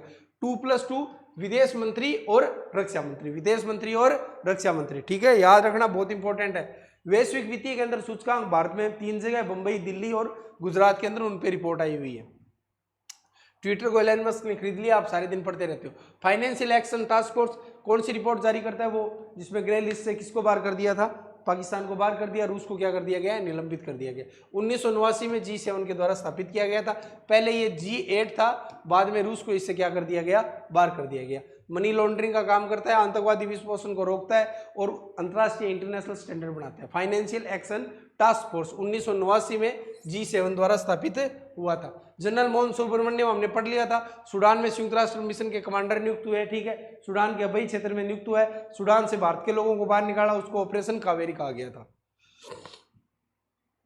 I2U2 बहुत इंपॉर्टेंट है। I2U2 इंडिया, इजराइल, यूएसए और यूएई, ठीक है, ये 4 देश शामिल है। प्रथम संस्करण इसका था 14 जुलाई 2022 को, ठीक है। I2U2 और ओक्स क्या था? ऑस्ट्रेलिया, यूके और यूएस का संगठन है और इसमें यूएसए क्या उपलब्ध कराएगा? परमाणु पनडुब्बी उपलब्ध कराएगा। गेबोन और टोगो है वो नए शामिल होने वाले देश है। तो राष्ट्रमंडल में टोटल कितने देश हो गए? 56 हो गए। मिताली एक्सप्रेस भारत और बांग्लादेश के बीच में चलती है, मिताली बंधन express. Museum of the future कहाँ पे है? ये दुबई के अंदर है। कहाँ पे है? दुबई के अंदर है, ठीक है। दुनिया की बहुत सुंदर इमारत है। United Nation human right council 2006 में बनी, स्विट्जरलैंड के जिनेवा में क्या है? शामिल है। स्विट्जरलैंड में जिनेवा जो जगह है वहाँ पे इसका क्या है? मुख्यालय। याद ये रखना कि कहीं ये गलती मत कर देना कि इसकी स्थापना 1945-50 के पास हुई थी, नहीं, इसकी स्थापना कब हुई? 2006 में हुई थी। United Nation human right council. World health organization कोई इंपॉर्टेंट नहीं है। नूनस्तारा वेरी वेरी इंपॉर्टेंट। इंडोनेशिया अपनी राजधानी जकार्ता से कहाँ ले जा रहा है? नूनस्तारा ले जा रहा है। किस लिए ले जा रहा है? क्योंकि उनको ये शक है 2050 तक जकार्ता है वो ग्लोबल वार्मिंग और समुद्र के स्तर बढ़ने के कारण समुद्र में डूब जाएगी। नूनस्तारा वेरी वेरी इंपॉर्टेंट। ओलिवर गोरिचस अंतर्राष्ट्रीय मुद्रा कोष के नए मुख्य अर्थशास्त्री बने। गीता गोपीनाथ का इन्होंने स्थान लिया। फिलीपींस को भारत ने ब्रह्मोस मिसाइल भेजी है और फिलीपींस का अमेरिका के साथ समझौता हुआ है जो वो अपने अड्डों को सैन्य अड्डों के तौर पर इस्तेमाल करने की इजाजत दे रहा है, क्योंकि ये सारा मामला क्या पे चल रहा है? इंडो पैसिफिक में, और चाइना के खिलाफ ये सब गुट बन रहे हैं, ठीक है। आगे चलते हैं। गोल्डन गेटवे परियोजना मैंने बहुत अच्छे तरीके से आपको बता दी थी, यूरोपियन यूनियन ने बनाई है। किसके लिए बनाई है कि चाइना की जो वन बेल्ट वन रोड योजना है ना, उसके अगेंस्ट में बनाई है, ठीक है। वन बेल्ट वन रोड के लिए बनाई है। क्या बनाई है? गोल्डन गेटवे बनाई है। एक योजना और थी, build back better world, build back better world. ये योजना है G7 की। किसकी है? G7 की। ये भी किसके लिए है? वन बेल्ट वन रोड के लिए, ठीक है। और फिर मैंने एक और बताई थी, international north south transport corridor 2000 में भारत, रूस और ईरान ने शुरू किया था। 7200 किलोमीटर के लिए शुरू किया था और अभी भी ये चल रहा है। मल्टी मोड है, रेलवे भी होगी, सड़क भी होगी और समुद्र भी होगा, ठीक है। और सेंट पीटर्सबर्ग से लेकर मुंबई तक है। मैंने मैप के द्वारा स्लाइड में अच्छी तरीके से आपको बना के दे दिया, देख लेना। मूरा, दुर्बा, डेन्यूब, 3 नदियों के ऊपर बायोस्फीयर रिजर्व है। 5 देश इसके अंदर शामिल है। 5 देश इसमें क्या है? शामिल है। ऑस्ट्रिया, हंगरी, क्रोएशिया, स्लोवेनिया, ठीक है। आप उसको चेक कर लेना, 5 देश शामिल है। याद रखना, बायोस्फीयर रिजर्व है, यूनेस्को ने इसको अभी घोषित किया है। 3 नदियां, मूरा, दुर्बा और डेन्यूब। अनिल मेनन की अभी भी मैंने बात कर ली थी, नासा द्वारा भविष्य के अंतरिक्ष यात्री के रूप में चुने गए, ठीक है। याद रखना, अनिल मेनन, अजय बंगा और एसी चारनिया। एसी चारनिया क्या थे? एसी चारनिया किस लिए थे? चीफ टेक्नोलॉजिस्ट नियुक्त हुए नासा के अंदर। अजय बंगा वर्ल्ड बैंक के थे। अनिल मेनन नए वो अंतरिक्ष यात्री, भविष्य के अंतरिक्ष यात्री नासा के लिए। थॉमस बोक इंटरनेशनल ओलंपिक कमेटी के अध्यक्ष बने गए हैं, ठीक है। नंगोजी ओंकोजी इविला नाइजीरिया की पूर्व वित्त मंत्री थी और अभी महिला महानिदेशक बनी है WTO के अंदर। शाहबाज शरीफ अब हट गए हैं क्योंकि अब नया कार्यवाहक प्रधानमंत्री बन गया। रिचप तैयब एर्दोगान के बारे में हमने सबसे पहले ही बात कर ली थी। तुर्की के रानिल विक्रम सिंह अभी भारत के दौरे पे आए थे। शेख मोहम्मद बिन जायद उल नाहयान संयुक्त अरब अमीरात के राष्ट्रपति हैं, जहाँ पे मोदी जी 5 बार जाके आ गए। और ये UAE हमारे साथ I2U2 में क्या हुआ है? शामिल हुआ। I2U2 India, Israel, USA, UAE। Emmanuel Macron France के, ठीक है, जर्मनी के राष्ट्रपति है। बेंजामिन नेतन्याहू इजराइल के प्रधानमंत्री है। यहाँ की संसद नेसेट है और नेसेट ने यहाँ पे एक बिल पारित किया था न्यायपालिका को कमजोर करने के लिए, तो वहाँ की जनता है वो सड़कों पे आ गई थी। तो याद रखना, किस देश में न्यायिक सुधारों के विरोध में जनता सड़कों पे आई थी? इजराइल के अंदर। और बेंजामिन नेतन्याहू यहाँ के क्या है? राष्ट्रपति है, ठीक है। अब्दुल लतीफ राशिद इराक के राष्ट्रपति। बिन अब्दुल रहमान कतर के प्रधानमंत्री, इतने इंपॉर्टेंट नहीं है। मोहम्मद साबुद्दीन बांग्लादेश के। फतेह अल सीसी बहुत इंपॉर्टेंट है क्योंकि हमारे रिपब्लिक डे पे आए थे और मोदी जी अभी मिस्र जाके आए थे। और मिस्र वो दौरा मैंने बता दिया, वहाँ पे गए थे और एक मस्जिद में, अल हकीमी मस्जिद में जाके आए थे। वर्ल्ड रिस्क रिपोर्ट कौन जारी करता है? विश्व आर्थिक मंच। जेंडर गैप रिपोर्ट भी जारी करता है, फ्यूचर जॉब रिपोर्ट भी जारी करता है, positive effect energy transition index भी जारी करता है। आज ही मैंने ये आपको बताए हैं, तो याद रखना। World economic forum gender gap भी जारी करता है, रिस्क रिपोर्ट भी जारी करता है, फ्यूचर जॉब रिपोर्ट भी जारी करता है, एनर्जी ट्रांजिशन रिपोर्ट भी जारी करता है। एनर्जी पे 2 बताइए मैंने। Energy transition world economic forum जारी करता है, energy outlook international energy agency जारी करती है, ठीक है। याद रखेगा इस बात को। और ये क्या है? जिनेवा में इसका मुख्यालय, दावोस में अक्सर इसके सम्मेलन होते रहते हैं, ठीक है। वर्ल्ड इकोनॉमिक फोरम द्वारा ये क्या हुई है? जारी हुई है। तो वर्ल्ड इकोनॉमिक फोरम द्वारा रिपोर्ट सबसे इंपॉर्टेंट है। वर्ल्ड इकोनॉमिक फोरम की ग्लोबल जेंडर गैप, फिर है ग्लोबल ये आपकी रिस्क रिपोर्ट, ठीक है। फिर ये एनर्जी ट्रांजिशन वाली और फ्यूचर जॉब रिपोर्ट। जब आप देखोगे ना, ऐसे लिखोगे मोबाइल के अंदर या आपके लैपटॉप के अंदर कि index and reports of world economic forum, तो फ्यूचर जॉब रिपोर्ट ये सब लिखी हुई आएंगी, ठीक है। हम तो उन्हीं रिपोर्ट को ले रहे हैं जो हाल फिलहाल अखबार में, मीडिया में चर्चा में चल रही है, ठीक है। और ये ज़्यादा चलती है ग्लोबल जेंडर गैप है ना, global gender gap report. Okay, आगे चलते हैं। ऊर्जा संक्रमण सूचकांक मैंने बता दिया, प्रतिस्पर्धा सारे बता दिए। वैश्विक यात्रा और पर्यटन रिपोर्ट भी ये जारी करता है, वैश्विक यात्रा और पर्यटन रिपोर्ट, ठीक है। Voice of global south Bharat में हुआ था। और इसकी इंपॉर्टेंट बात ये आरोग्य मैत्री मैंने बता दी कि जब भी प्राकृतिक आपदा आएगी विकासशील देशों में भारत मेडिकल सहायता वहां पे पहुंचाएगा, ठीक है। उद्देश्य के लिए एकता, और ऐसा कुछ इसका नारा था, आवेश की एकता, आवाज की एकता और उद्देश्य के लिए एकता, ठीक है। भारत में हुआ था ग्लोबल साउथ। लश्कर तोयबा के उप प्रमुख है अब्दुल रहमान मक्की को वैश्विक आतंकवादी क्या कर दिया गया? घोषित कर दिया गया है। सबरागुआ विश्वविद्यालय के अंदर हिंदी पढ़ाई जाएगी और पंजाबी पढ़ाई जाएगी ऑस्ट्रेलिया में। पंजाबी कहाँ पढ़ाई जाएगी? ऑस्ट्रेलिया में पढ़ाई जाएगी। अब देखो दो रिपोर्ट और जारी, अंतर्राष्ट्रीय बौद्धिक संपदा सूचकांक, अंतर्राष्ट्रीय बौद्धिक संपदा सूचकांक ये जारी करता है यूएस से चैम्बर ऑफ कॉमर्स का जो ग्लोबल एक पॉलिसी जारी करता है, ग्लोबल पॉलिसी नाम से, ठीक है। अभी मैंने नोट किए, आज सारी इंडेक्स और रिपोर्ट मैंने एक जगह ही बनाई थी, तब लिखा था ग्लोबल पॉलिसी सेंटर, इसका होता है global policy centre, global policy centre, global policy centre है ना यूएस चैम्बर ऑफ कॉमर्स का, वो इसको जारी करता है। इसी तरीके से एक संगठन होता है वर्ल्ड इंटेलेक्चुअल प्रॉपर्टी ऑर्गेनाइजेशन, विपो, वर्ल्ड इंटेलेक्चुअल प्रॉपर्टी ऑर्गेनाइजेशन, वो जारी करता है ग्लोबल इनोवेशन इंडेक्स, ठीक है। अब मैं आपको याद करने का तरीका बताता हूँ कि सर कंफ्यूजन हो जाते हैं, तो याद ये रखना कि इंटेलेक्चुअल प्रॉपर्टी एक साइड ही आएगा, इंटेलेक्चुअल प्रॉपर्टी एक साइड ही आएगा। देखिए अंतर्राष्ट्रीय बौद्धिक संपदा सूचकांक कौन जारी करता है, इसका मतलब विपो जारी नहीं करता है, क्योंकि विपो में क्या आ रहा है, इंटेलेक्चुअल प्रॉपर्टी आ रहा है, ठीक है। इंटेलेक्चुअल प्रॉपर्टी एक साइड ही आएगा, या तो संगठन में आएगा या रिपोर्ट या इंडेक्स में आएगा, ठीक है। तो अंतर्राष्ट्रीय बौद्धिक संपदा सूचकांक, तो यहाँ पे बौद्धिक संपदा आ गया, तो मतलब यहाँ पे विपो वाला नहीं आएगा। कौन जारी करता है, यूएस चैम्बर ऑफ कॉमर्स का जो ग्लोबल पॉलिसी सेंटर है वो इसको जारी करता है। विपो क्या जारी करता है, ग्लोबल इनोवेशन इंडेक्स जारी करता है। क्या जारी करता है, ग्लोबल इनोवेशन इंडेक्स जारी करता है, ग्लोबल इनोवेशन इंडेक्स, ठीक है, ग्लोबल इनोवेशन इंडेक्स। एक बार लास्ट में हम सारी रिपोर्ट और इंडेक्स एक बार वापिस पढ़ेंगे, ठीक है। तो दोबारा बताओ, अंतर्राष्ट्रीय बौद्धिक संपदा सूचकांक यूएस का चैम्बर ऑफ कॉमर्स का ग्लोबल पॉलिसी सेंटर इसको जारी करता है, और विपो जारी करता है global innovation index, global innovation index. Israel की न्यायिक सुधार योजना का विरोध हुआ था, मैंने बता दिया। हिंद महासागर रिम एसोसिएशन में 23 देश शामिल है, फ्रांस भी उसमें क्या है, शामिल है, ठीक है, मैंने बता दिया था ये सारा। वैश्विक जैव ईंधन गठबंधन, मोदी जी G20 की अध्यक्षता में इसको बनाना चाहते हैं, इसके ऊपर काम करना चाहते हैं ताकि आगे जाके बहुत अच्छा इनसे काम हो। मैंने कहा था जैव ईंधन गठबंधन के ऊपर आप याद रखना, जनरेशन फर्स्ट, सेकंड, थर्ड और फोर्थ, ऐसे 4 जनरेशन के अंदर कौन कौन सा जैव ईंधन है। मैंने आपको बताया था फर्स्ट के अंदर जो खाद्य पदार्थ है उनसे बनता है, दूसरे से गैर खाद्य से बनता है, ऐसे करके ये 4 पीढ़ियां बनी हुई है, आप देख लेना। वैश्विक जैव ईंधन गठबंधन, ठीक है, G20 की अध्यक्षता में बढ़ रहा है। G20 कामयाब रहा है या नाकामयाब रहा है, BBC हिंदी पे आप एक जबरदस्त अच्छा आर्टिकल आया हुआ है, थोड़ा पढ़ लेना आप। फिलीपींस अमेरिकी समझौता हुआ, मैंने अभी बताया था, फिलीपींस को भारत ने ब्रह्मोस बेची है और अमेरिकी सैन्य अड्डों को इस्तेमाल के लिए फिलीपींस ने क्या दे दी है, इजाजत दे दी है।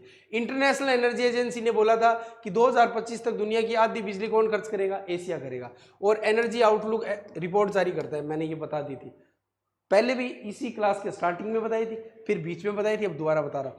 आउटलुक के ऊपर 3 रिपोर्ट आती है। वर्ल्ड इकोनॉमिक आउटलुक IMF जारी करता है, वर्ल्ड इकोनॉमिक आउटलुक कौन जारी करता है, IMF जारी करता है। ग्लोबल एनवायरनमेंट आउटलुक यूनेप जारी करता है, ग्लोबल एनवायरनमेंट आउटलुक यूनेप जारी करता है, ग्लोबल एनवायरनमेंट आउटलुक यूनिप जारी करता है। और energy outlook international energy agency जारी करती है। भारत और सेशल के बीच में समुद्री समझौता हुआ है, ठीक है। सेशल्स क्या है, हिंद महासागर में है, ये मेडागास्कर, मोजाम्बिक, इनके पास में कोई चीज है, ये कोई द्वीप है छोटा सा। ICT पहल मैंने बताया था, मोदी जी अमेरिका गए थे और अभी जो बाइडन भारत में आने वाले हैं, और MQ-9B रिपर जो प्रीडेटर ड्रोन है उसके ऊपर समझौता होने वाला है। और ये भी इंपॉर्टेंट है, initiative on critical and emerging technology Bharat और अमेरिका के बीच में ये शुरू हो चुका है, ठीक है। हाल हिंदुस्तान एयरोनॉटिक्स लिमिटेड और ये जो यूनाइटेड अरब अमीरात का है, इनके बीच में समझौता हुआ है कि हम ऐसे क्षेत्र खोजे जहाँ पे हम मिलके काम है कर सकते हैं, ठीक है। कि हो सकता है हम पार्ट्स लगा दें, आप ऐप लगा दो, कोई सॉफ्टवेयर का काम कर दो, या आप कोई अच्छा इंजन लगा दो, या आप कोई अच्छे पंखे लगा दो, कुछ भी लगा दो, हम ऐसी जगह ढूंढेंगे और मिलके आपस में क्या करेंगे, काम करें। और किसके बीच में समझौता हुआ है, संयुक्त अरब अमीरात के साथ। अबू धाबी में Asia investment infrastructure development bank का पहला सेंटर खोला गया है। मैंने बताया था ना, Asia investment infrastructure development bank, ठीक है, चीन का है। सबसे पहले बड़ा पार्टनर कौन है, चीन है, और दूसरा बड़ा पार्टनर कौन है, भारत है, ठीक है। आगे चलते हैं। भ्रष्टाचार धारणा सूचकांक ट्रांसपेरेंसी इंटरनेशनल जारी करता है, याद रखना, ट्रांसपेरेंसी इंटरनेशनल। गैब्रियल, न्यूजीलैंड ने आपातकाल की घोषणा कर दी थी, यहाँ पे तूफान आया था। स्पेन मासिक धर्मावकाश प्रदान करने वाला कानून पारित करने वाला पहला देश बन गया है। सिएटल, जिसने जातीय आधारित भेदभाव पर स्पष्ट प्रतिबंध पारित किया है। जॉर्जिया, जिसने हिंदू फोबिया के खिलाफ कानून पारित किया। ये 3 चीजें आप याद रखना, मैंने बहुत बार बता दी। स्पेन मासिक धर्म का अवकाश प्रदान करता है। सिएटल क्या करता है, जातीय आधारित भेदभाव पर स्पष्ट प्रतिबंध पारित करता है। और जॉर्जिया क्या है, हिंदू फोबिया के खिलाफ कानून पारित करता है। ठीक है। सऊदी अरब भविष्य के शहर बना रहा है, नियोम और न्यू मुरब्बा, नियोम और न्यू मुरब्बा, नियोम और न्यू मुरब्बा। ठीक है। और एक हमने पढ़ा था फ्यूचर ऑफ द म्यूजियम वाला, ये वांगचुंग देख लेना, कोई इतना इंपॉर्टेंट नहीं है। इसमें इंपॉर्टेंट ये था, ऑस्ट्रेलिया ने अपने मुद्रा बिलों से ब्रिटिश सम्राट को हटा दिया। ठीक है। और 75वीं वर्षगांठ पर 50 बसें बेची है श्रीलंका को। श्रीलंका के साथ मैत्री ऑडिटोरियम बना रहे तिरुंकोमाली में। ठीक है। हाँ, ये इंपॉर्टेंट है, वेरी वेरी इंपॉर्टेंट। भारत ने सेंटर फॉर पॉलिसी एनालिसिस जारी किया है और खुद ही जारी कर दिया और खुद बोल दिया कि अल्पसंख्यकों के लिए सबसे अच्छा मुफीद जो मुल्क है वो क्या है, भारत है। ठीक है। क्या है, भारत है, centre for policy analysis. Democracy report V Dem जारी करता है। ठीक है। वैरायटी ऑफ डेमोक्रेसी, भारत को एक जगह रिपोर्ट रैंक मिली है 57वीं और एक मिली है 108वीं, याद रखना। और टॉप पे कौन रहा है, डेनमार्क रहा है। टॉप पे कौन रहा है, डेनमार्क। मैंने कहा था डी से डेमोक्रेसी, डी से डेनमार्क। ठीक है, याद रखना इसको, very very important. Liberal democracy index में भारत 97वें नंबर पर है। और इलेक्टोरल, मैंने कहा था इसको थोड़ा आप सही कर लेना, इलेक्टोरल डेमोक्रेसी इंडेक्स में भारत 108वें नंबर पर है। वेराइटी ऑफ डेमोक्रेसी जारी करता है, बहुत आसान है। वेराइटी ऑफ डेमोक्रेसी, यहाँ पे भी डी आई है। डेमोक्रेसी रिपोर्ट, यहाँ पे भी डी आई है। फर्स्ट नंबर पे डेनमार्क है, यहाँ पे भी डी आई है। ठीक है, आगे चलते हैं। ओकस मैंने बता दिया, ऑस्ट्रेलिया, यूके और यूएस के बीच में बना हुआ है। इंडो पैसिफिक रीजन में सामूहिक सुरक्षा है। अमेरिका और ब्रिटेन ऑस्ट्रेलिया को परमाणु ऊर्जा चलाने वाली पनडुब्बियां प्रदान करेंगे, मैंने बता दिया आपको। उच्च समुद्र संधि हुई है 2030 तक 30% समुद्र को क्या करेंगे हम, संरक्षित क्षेत्र बना देंगे। यूएनओ में हुआ था मैकमोहन रेखा, आप जानते हो। बुरुंडी में 30 वर्ष बाद पोलियो का केस मिल गया। ठीक है। वर्ल्ड डेवलपमेंट रिपोर्ट जारी करता है, कौन जारी करता है, वर्ल्ड बैंक जारी करता है। वर्ल्ड बैंक जारी करता है world development report. World development report कौन जारी करता है,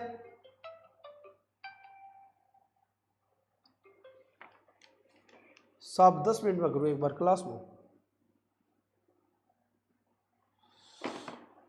वर्ल्ड डेवलपमेंट रिपोर्ट जारी कौन करता है, वर्ल्ड डेवलपमेंट रिपोर्ट जारी कौन करता है, वर्ल्ड बैंक जारी करता है। Economic prospectus report, economic prospectus report भी वर्ल्ड बैंक जारी करता है, याद रखना।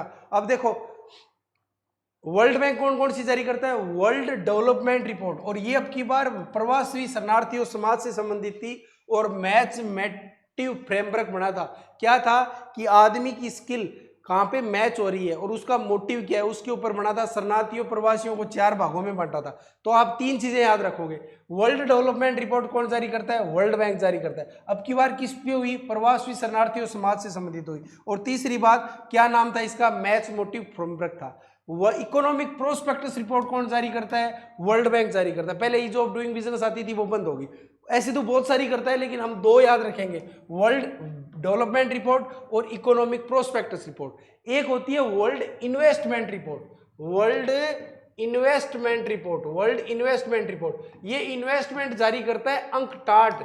कौन जारी करता है, UNCTAD, trade and development, United nation convention on trade and development, UNCTAD जारी करता है वर्ल्ड इन्वेस्टमेंट रिपोर्ट। और वर्ल्ड डेवलपमेंट रिपोर्ट जारी करता है world bank, world development bank by world bank. और world investment report by UNCTAD, United nation convention on trade and development. UNCTAD जारी कौन करता है, वर्ल्ड इन्वेस्टमेंट रिपोर्ट जारी करता है। और वर्ल्ड बैंक की दूसरी रिपोर्ट कौन सी है, दूसरी रिपोर्ट है आपकी इकोनॉमिक प्रोस्पेक्टस रिपोर्ट। ठीक है। आईएमएफ कौन कौन सी रिपोर्ट जारी करता है, आईएमएफ कौन कौन सी रिपोर्ट जारी करता है, एक तो मैं बार बार चिक चिक के बता रहा हूं, world economic outlook, world economic outlook, world economic outlook कौन जारी करता है, आईएमएफ जारी करता है। Global financial stability report, global financial stability report कौन जारी करता है, आईएमएफ जारी करता है। कौन जारी करता है? आईएमएफ जारी करता है। कौन जारी करता है? आईएमएफ जारी करता है। ठीक है, इसकी मैं आपको पीपीटी या पीडीएफ बना के टेलीग्राम ग्रुप में डाल दूंगा। और वैसे भी आपको यार ये साथ साथ नोट कर लेनी चाहिए। तो देखो आईएमएफ करता क्या है? आईएमएफ देखता है दुनिया में यूं बैठ के दूर से, कहा भाई साहब घाटे में कौन चल रहा है, घाटे में कौन चल रहा है, फाइनेंशियल स्टेबिलिटी किसकी बिगड़ गई है। तो economic outlook IMF, global financial stability कौन जारी करता है? आईएमएफ जारी करता है। World development report world bank, world economic prospectus world bank, ठीक है। और इन्वेस्टमेंट रिपोर्ट कौन जारी करता है? अंकटाड जारी करता है। ये याद जरूर रखना। तो इन्वेस्टमेंट कौन जारी करता है? पहले याद कर लो कि इन्वेस्टमेंट कौन जारी करता है? अंकटाड जारी करता है। इन्वेस्टमेंट कौन जारी करता है? अंकटाड जारी करता है। बाकी बची वर्ल्ड बैंक की दो। वर्ल्ड बैंक विकास करता है, तो वर्ल्ड डेवलपमेंट हो गया, और इकोनॉमिक प्रोस्पेक्टस, ठीक है। दुनिया में आगे विकास कैसे होगा? Economic prospectus. और दुनिया में फाइनेंशियल स्टेबिलिटी है या नहीं है, और कैसा चल रहा है, इकोनॉमिक आउटलुक कैसे चल रहा है, कौन घाटे में डूबने वाला है, आईएमएफ जारी करता है। इकोनॉमिक आउटलुक आईएमएफ जारी करता है। इकोनॉमिक आउटलुक आईएमएफ जारी करता है। और कौन सी जारी करता है? Financial stability, global financial stability. याद होगी? दोबारा सुन लो 5 report. Global financial stability IMF, world economic outlook IMF, world development world bank, और वर्ल्ड बैंक कौन सी जारी करता है? ग्लोबल इकोनॉमिक प्रोस्पेक्टस रिपोर्ट भी जारी करता है, ठीक है। और 5वीं रिपोर्ट है अपनी वर्ल्ड इन्वेस्टमेंट, कौन जारी करता है? वर्ल्ड इन्वेस्टमेंट अंकटाड जारी करता है, ठीक है। आगे चलते हैं। G20 की 100वीं बैठक हो रही है भारत के अंदर। G20 पे बहुत बता दिया। एक चीज याद रखना, G20 की एक मीटिंग, G20 की मीटिंग से पहले भारत में बहुत सारी मीटिंग हुई थी, उस पर एक मीटिंग हुई थी Y20 ले के अंदर हुई थी युवाओं के लिए, ठीक है। और एक मीटिंग महर्षि पहल थी, जो किसके लिए थी? बाजरे के लिए थी। किसके लिए थी? बाजरे के लिए। और इंटरनेशनल मिलेट ईयर है 2023, मैंने ये बहुत बार बता दिया है, ये नीचे लिखा हुआ भी है, और ये महर्षि पहल भी लिखी हुई है इसमें, ठीक है। आगे चलते हैं। स्प्रिंग मीटिंग वर्ल्ड बैंक और आईएमएफ की है, निर्मला जी सीतारमन ने भाग लिया था, ठीक है। एमएफ हाइड्रा है, कोई इंपॉर्टेंट नहीं है, नॉर्वे की कंपनी नॉरलैंड है, हाइड्रोजन के द्वारा संचालित नौका है, ठीक है। हाइड्रोजन के द्वारा संचालित ट्रेन पढ़ ली, चीन में थी, भारत में आ रही है सोनीपत जिंद ट्रैक पर 2023 के लास्ट तक। डॉक्टर जयशंकर लैटिन दौरे पर गए थे, ये 3 संगठन आप पढ़ लेना, council on foreign and communication relation, और कैरेबियन कम्युनिटी, और central American integration system. Y20 अभी भी बात की थी, ले में थी, युवाओं को भविष्य के नेताओं के रूप में कार्य करने के लिए। वैश्विक खाद्य नीति रिपोर्ट कौन जारी करता है? International food policy research. ये जो international food policy research institute है, ये कंसर्न वर्ल्ड वाइड के साथ मिलकर ग्लोबल हंगर इंडेक्स जारी करता है। क्या करता है? ग्लोबल हंगर इंडेक्स, बहुत चर्चा में रहता है global hunger index. Global hunger index कौन जारी करता है? International food policy research institute और concern world wide. International food policy research institute और concern world wide. International food policy research institute और कंसर्न मतलब चिंता रहती है इसको, भाई साहब भूख कौन बन रहा है, कंसर्न रहती है, कंसर्न वर्ल्ड वाइड, पूरी दुनिया की चिंता रहती है, कंसर्न वर्ल्ड वाइड क्या जारी करता है? Global hunger index. बुज्जी विरुद्ध मुजाबिंग पे था, एस जयशंकर ने इसका उद्घाटन किया था, ठीक है। जयगांव के पास भारत और भूटान के बीच में एक चेक पोस्ट बन रही है, और एशियन इंफ्रास्ट्रक्चर इन्वेस्टमेंट बैंक का अबू धाबी में पहला विदेशी कार्यालय खोल दिया है, बहुत बार बता दिया मैंने। R21 मैट्रिक्स उस दक्षता वाला मलेरिया टीका है, गाना ने इसको क्या दे दिया? अनुमति दे दी है। हिंदू फोबिया और हिंदू धर्म के विरोधियों की निंदा करने वाला पहला ये एक प्रस्ताव पारित किया यूएसए ने, ठीक है। सिएटल कौन सा देश है जो जातिवाद के खिलाफ है? स्पेन वो है जिसने महिलाओं को मासिक धर्म पे छुट्टी प्रदान की और इसके लिए कानून बनाया, ठीक है। FIPIC forum of India pacific island country है, 2014 में बना था। तीसरी समिट में मोदी जी गए थे, बोले भाई साहब आपको हार्ट का इलाज भी करके देंगे, और ये आपका डायलिसिस यूनिट भी लगाएंगे, और कुछ सोलर वोलर भी लगा देंगे, और सागर अमृत स्कॉलरशिप चलाएंगे। क्या चलाएंगे? सागर अमृत scholarship. Sagar Amrit scholarship in देशों के बीच में चलेगी, और मैत्री चलेगी भारत और ऑस्ट्रेलिया के बीच में, ठीक है, ठीक है। और यहाँ के 2 देशों ने मोदी जी को बहुत उनका सर्वोच्च सम्मान भी दिया था, ठीक है। पपुआ न्यू गिनी ने भी दिया था, और फिजी ने भी दिया था। हैरिस पार्क को नाम बदल के लिटिल इंडिया बोल दिया था, क्योंकि इस पार्क में भारत वाले आके गप्पे मारते हैं, इसलिए इनका नाम लिटिल इंडिया रख दिया, ठीक है। G7 देश में 7 देश शामिल है। पहले दो देश तो उत्तरी अमेरिका वाले हैं, कौन कौन से हैं, सुनो फटाफट, कौन कौन से, यूएसए और कनाडा। चार यूरोप वाले हो गए, फ्रांस, ब्रिटेन, जर्मनी, इटली, और एक हो गया आपका जापान। ठीक है, ये G7 हो गए। G20 में 20 देश कौन कौन से शामिल है, दोबारा सुन लो फटाफट। 3 देश उत्तरी अमेरिका वाले, कनाडा, यूएसए, मैक्सिको। 2 हो गए दक्षिण अमेरिका वाले, कौन कौन से, ब्राजील और अर्जेंटीना। 5 हो गए।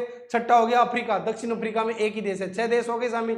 फिर वापिस आ जाओ यूरोप में, यूरोप में 4 देश शामिल है, कौन कौन से, फ्रांस, ब्रिटेन और जर्मनी और इटली। 10 देश शामिल हो गए। ऑस्ट्रेलिया 11वां हो गया। अब देखो एशिया में लग जाओ लाइन से, रूस, भारत और चीन, 3 देश तो ये हो गए। ठीक है, सऊदी अरब हो गया। ठीक है, और सऊदी अरब के बाद मलेशिया हो गया, और उसके बाद में आपका जापान हो गया, दक्षिणी कोरिया हो गया।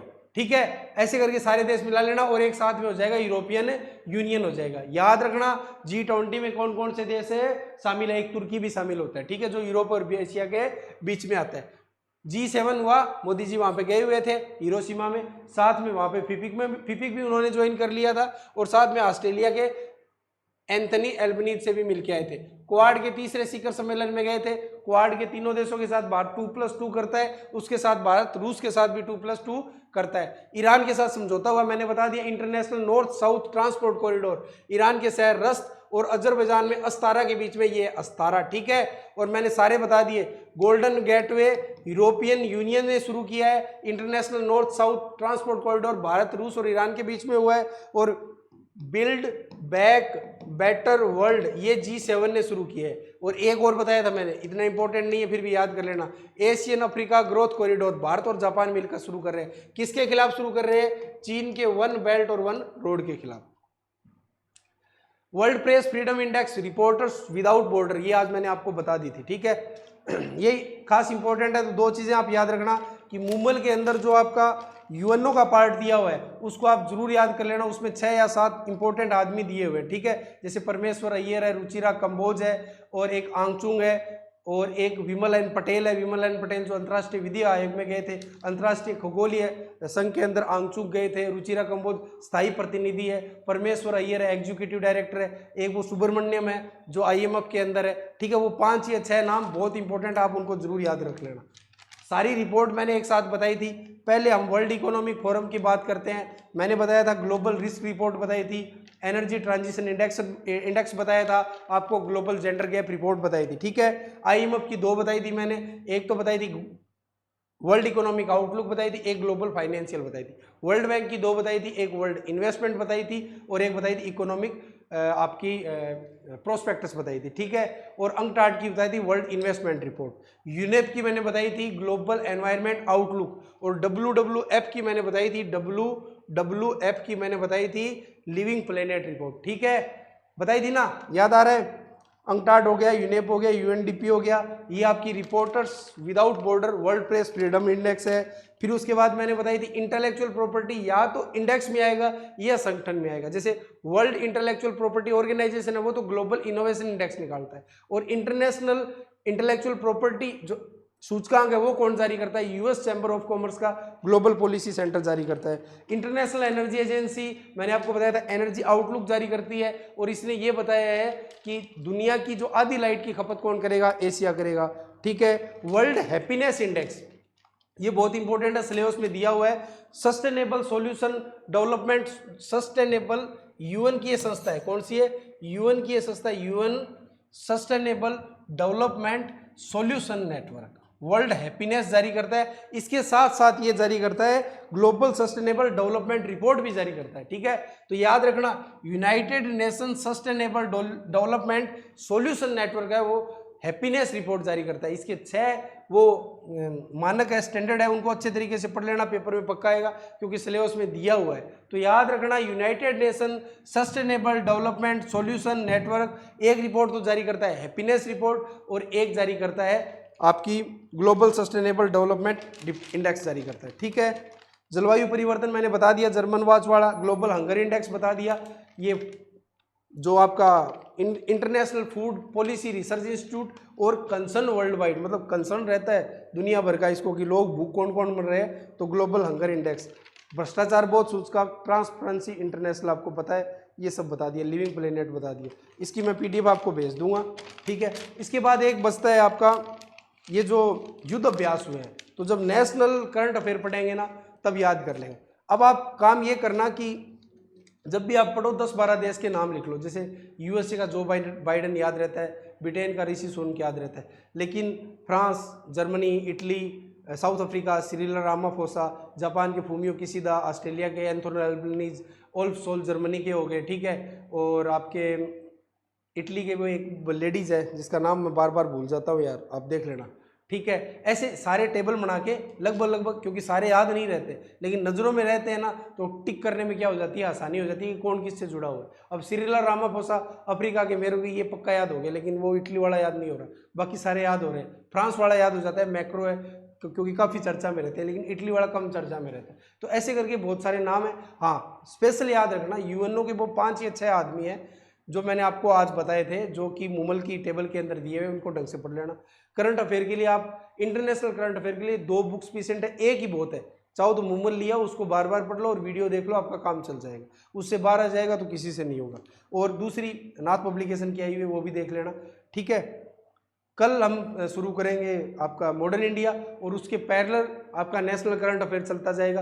और 15 तारीख के आसपास हम राजस्थान करंट अफेयर सारी जारी करेंगे, सरकार की योजनाएं और आपका इकोनॉमिक सर्वे, ऐसा कुछ करके करते जाएंगे। 20 तारीख तक वो कर देंगे, उसके बाद ये सारा वापस रिविजन स्टार्ट करेंगे। तो इंटरनेशनल करंट अफेयर की एक क्लास और लूँगा मैं, जो 3 या 3.5 घंटे की होगी, जिसमें ये सारा एक साथ रिवीजन हो जाएगा, ठीक है। तो आज की क्लास मोटा मोटी पुराना रिवीजन था। 3 क्लासें आपकी अगर पहले की देखी हुई है तो आज वाली क्लास आपको सुनने में कोई दिक्कत नहीं होगी। आज मैंने सारे रिपोर्ट और इंडेक्स आपको बता दिए हैं, ये आपको मिल जाएगी, ठीक है। फिर भी आप साथ में पढ़ते हुए अगर नोट कर लेते हो तो आपको काफ़ी आसानी होगी, ठीक है। आपका बहुत बहुत शुक्रिया, धन्यवाद, एहतराम। मिलते हैं, कल मिलते हैं, ठीक है। कल मिलेंगे मॉडर्न इंडिया की क्लास के साथ। लंबी क्लास लूँगा, तो पहले से ही मानसिक रूप से तैयार होकर आइए। Thank you.